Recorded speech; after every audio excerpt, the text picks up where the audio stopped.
High friends, welcome to my Soma's cooking channel. आज আমি আপনাদের সুজি দিয়ে ঝাল পাটিসাপটা বানিয়ে দেখাবো। আর এই ঝাল পাটিসাপটা খেতে খুবই সুস্বাদু হয়। তাছাড়া সকাল বিকেলের নাস্তা হিসেবেও আপনারা এটা তৈরি করতে পারেন। এই খাবারটি নাস্তা হিসেবেও খুবই হেলদি ও স্বাস্থ্যকর হবে। চলুন তাহলে এখন এই রেসিপিটা দেখে নিন। প্রথমে আমি ব্যাটারটা তৈরি করে নেব।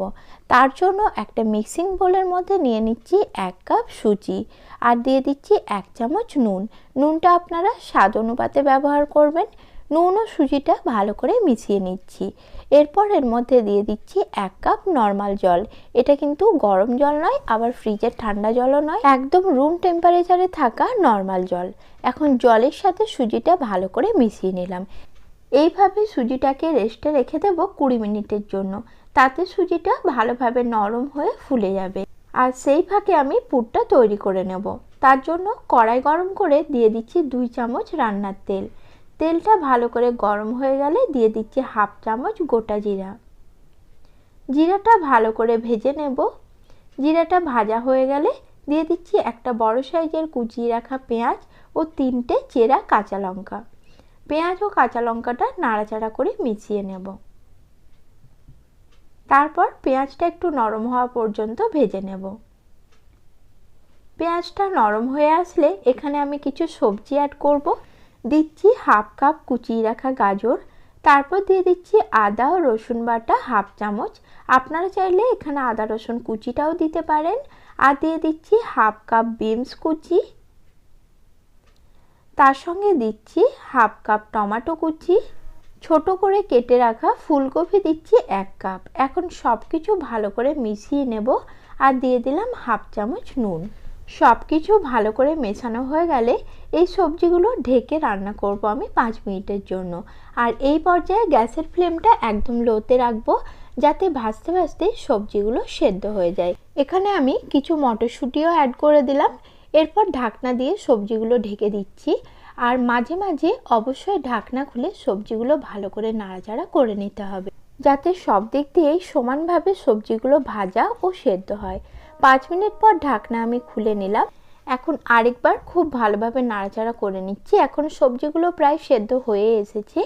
এই পর্যায়ে দিয়ে দিচ্ছি আমি 1 কাপ কুচিয়ে রাখা বাঁধাকপি। বাঁধাকপি ভাজা হতে যেহেতু বেশি সময় লাগে না, তাই বাঁধাকপিটা আমি শেষ পর্যায়ে দিয়েছি।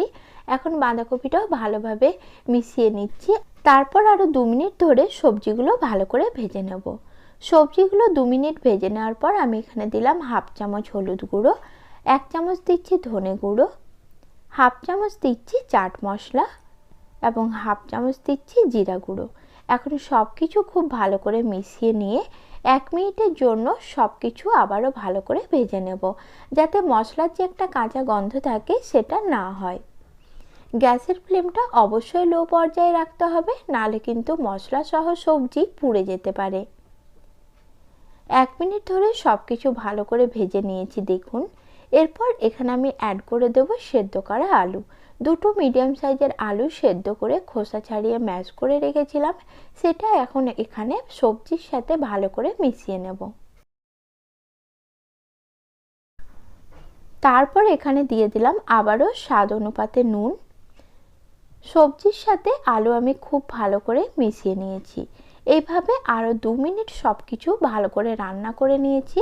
আর এখন পুর আমার একদম তৈরি। এই পর্যায়ে গ্যাসটা আমি অফ করে দিচ্ছি আর পুরটা ঠান্ডা করে নেব।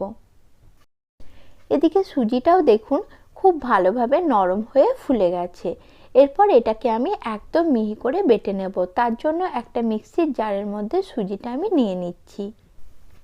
একবারে পুরো সুজিটা বেটে নেব না, টোটাল সুজিটাকে আমি 2 ভাগ করে 2বারে এটাকে ভালো করে বেটে নেব।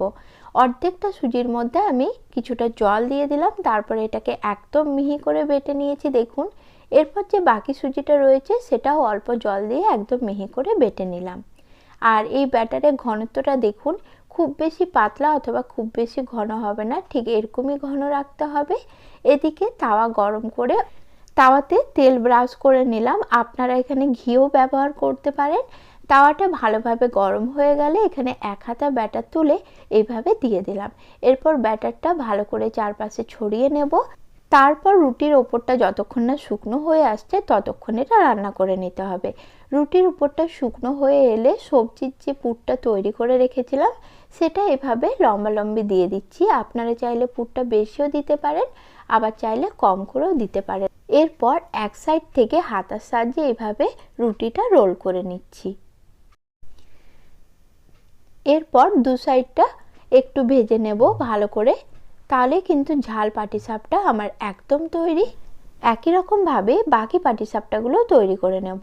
এই ঝাল পাটিসাপটার রেসিপিটি আপনাদের ভালো লাগলে চ্যানেলটি সাবস্ক্রাইব করার অনুরোধ রইল।